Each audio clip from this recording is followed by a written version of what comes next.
Hello, we are very happy to have with us here Shri Gopal Patel, Director of the Bhumi Project.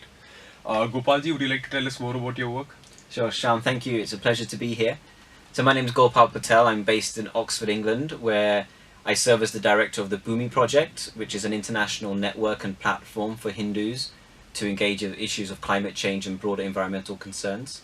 We're based at the Oxford Centre for Hindu Studies, and we also work with a US-based NGO called Green Faith. That's wonderful. And the Bhumi Project aims to make traditional Hindu wisdom accessible to solve environmental issues facing the world.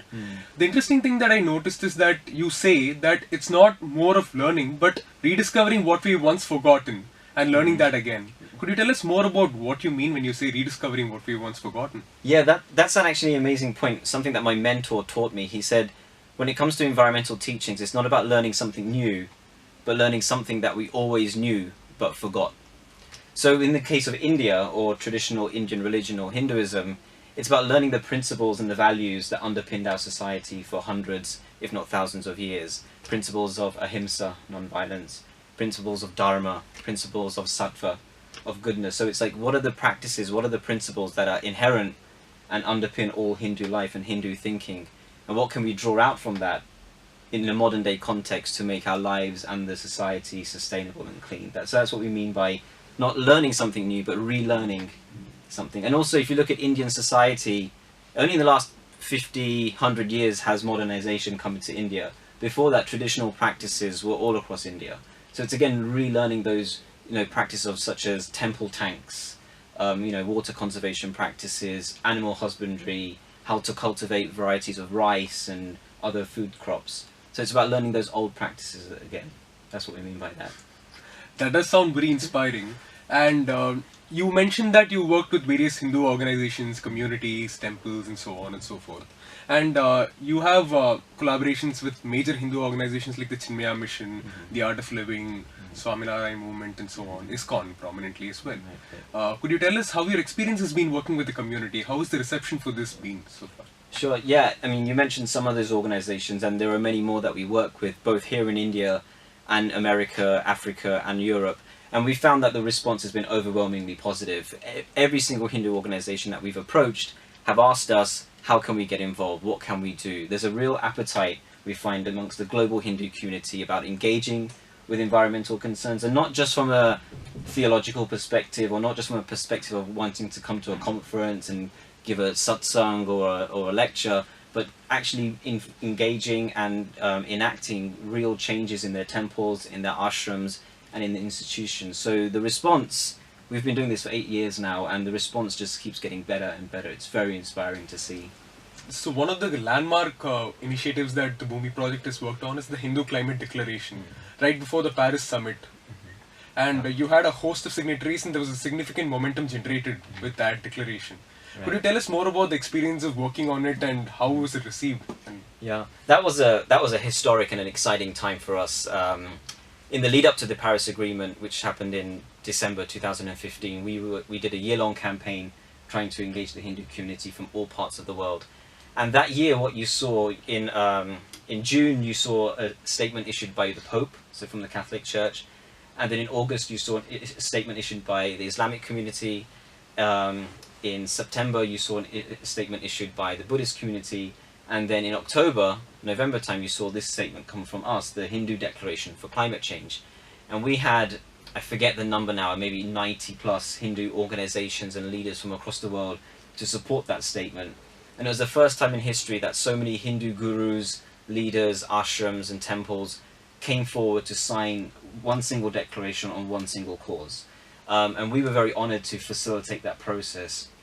It was very exciting, and when I was in Paris for the climate talks, we were doing a number of interfaith events, and we were fortunate enough to be invited to the Élysée Palace to meet with the President François Hollande, with other faith leaders from across the world, to tell him and show him that all the religions of the world were committed to addressing climate change. And it was nice to show that the Hindu community was also part of that conversation.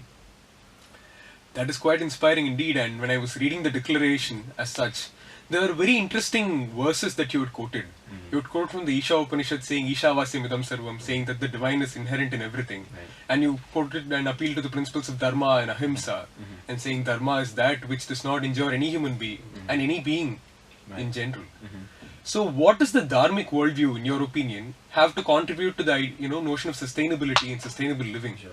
Do we have perspectives to offer to the global solution? I mean, do we have global perspectives to offer as well? I think so. And part of our work is trying to almost tease out what are those Dharmic teachings and give them a modern face to the Western world, and not just to the Western world, but also to modern India. So you just mentioned the word Dharmic. I mean, that can be translated and interpreted in so many ways. I believe in the Mahabharata, it's used to say to sustain or to uphold. So what does it mean to uphold? It means to uphold equilibrium and balance in the natural world. So if one as an individual or as a society or as an organization wants to live in a dharmic way, that naturally means to uphold or to sustain everything that's around us, including the natural world. So that right there, just in that one word, one can extrapolate so many environmental teachings. But then if you look at other terms, in the Hindu vocabulary, such as ahimsa, non-violence, right? The current world that we live in is very exploitative. If we look at natural resource extraction from the earth, the way that animals are treated, we live in a way where we exploit the natural world on a daily basis, and those go against the principles of ahimsa. Ahimsa means to not harm or to minimize harm. So that's something that we're trying to share with people as well, that a Hindu or a Dharmic worldview is one where harm is minimized significantly. Another teaching which we also like to share is that of sattva, of goodness. In the Bhagavad Gita, Krishna talks about living in goodness and the benefits that brings to one and to one's society as well. So living in goodness, the kind of foods you eat, the kind of music you listen to, the kind of people you associate with, that also underpins and enforces good environmental practice to live in goodness. So ahimsa, dharma, sattva, those are just three of the terms, but there are so many that we can use when we're talking about a dharmic perspective on environmental care.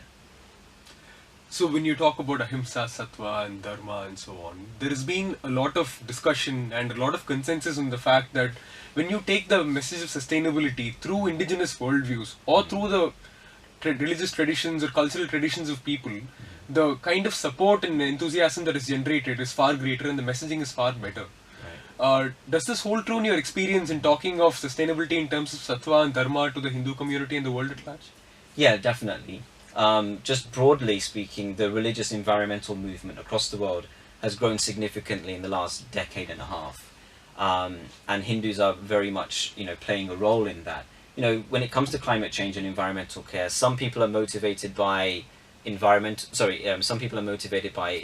economic reasons, business reasons, political reasons, but some people are motivated for moral reasons. And that's where the religious community comes in and the religious language and narrative comes in. So we find that when we use a religious language to talk about environmental care, understandably some people don't resonate with that, right? Not everyone is religious, or not everyone strives to be religious. But those who do, those who have sensitivity, at least in our case, to Hinduism and Hindu teachings, when they hear of a way that Hinduism can be active, caring for the earth through traditional Hindu values, we find, as I said at the top, that we find that a lot of people are receptive to that message and want to get involved in a very practical way. So yeah, overwhelmingly the reaction is amazing. So coming to some of your initiatives in India, the Green Temple movement seems to be something which has found a lot of resonance with prominent temples and prominent ghats in Rishikesh and so on and so forth. So it talks about multiple sustainabilities, right? It talks of ahimsa and practices, it talks of solar lighting, it talks of various things. Right. How has it been piloting that project? How have the models been? Have you been able to study some models in India? Have you been able to suggest models? How has the whole dynamic been? Yeah, that's been a very exciting and fascinating journey for us. We've worked with some of the most major temples, primarily in the north of India. So Rishikesh, Haridwar, then over to Puri, Bhubaneswar, Dwarka, Ujjain, Vrindavan, Mathura, Varanasi. And we found each place is different, because each place has its own challenges, but also has its own opportunities for growth. So for example, in Puri, they have the Rath Yatra festival every year, which sees over 1 million pilgrims descend on the city for one day. So that causes a huge amount of environmental challenges. Whereas a city like Varanasi has pilgrims coming on a regular basis on large numbers, a significant number of temples, and the river Ganges, which is polluted quite significantly. So the challenges there are different. And then if you go to Ujjain, which is a much smaller town but has a famous Mahakal temple, the challenges there are different as well. So what we've had to do is, because each situation is different, we've had to approach it like that. We can't say what works in Varanasi is going to work in Vrindavan, although they're very close to each other. We have to see what the situation is on the ground. And we've also tried to learn of best practice from other Hindu temples and other religious institutions across the country and across the world as well. So for example, in Rishikesh, the Shivananda Ashram have a Clean Himalaya program where they mobilize volunteers to clean the river Ganges every year. So we've tried to do a case study on that and see if we can replicate that in other places. When it comes to clean energy solutions, solar energy, we've spoken to people at Tirupati and Shirdi as well, who have solar power powering their kitchens that feed thousands of people every single day. So like I said, we've taken a case-by-case approach to each individual place, and we've tried to learn from across the country, from various traditions, about what the best practices are and try to employ those in those temples. So how do you see the road ahead in terms of the Bhumi Project and its future initiatives? And specifically, what kind of projects do you see happening in India? Right. So we're at a very interesting point in history. Just in the last couple of months, we've seen significant changes in global geopolitics, right? We don't need to get into the specifics. So we're seeing India really becoming a leader in two ways. Firstly, it's through solar energy, renewables. We're seeing that India is becoming the leader on the global stage when it comes to renewable energies. So we are actively developing a number of campaigns and projects to engage people right across the country, religious and non-religious, on advocating for an increased adaptation of solar energy in India. We feel that is something very important, and we feel India is primed to take the lead in that. The other area where it's interesting to be working in India right now, at least for me as an outsider coming in, is just a large number of young people in India. I understand over 60% of India is between the ages of 21 and 35 or something like that. You could correct me if I'm wrong. But that's a huge demographic of that's a huge number of people who are largely educated, who are hungry to do something, to make their mark on the world.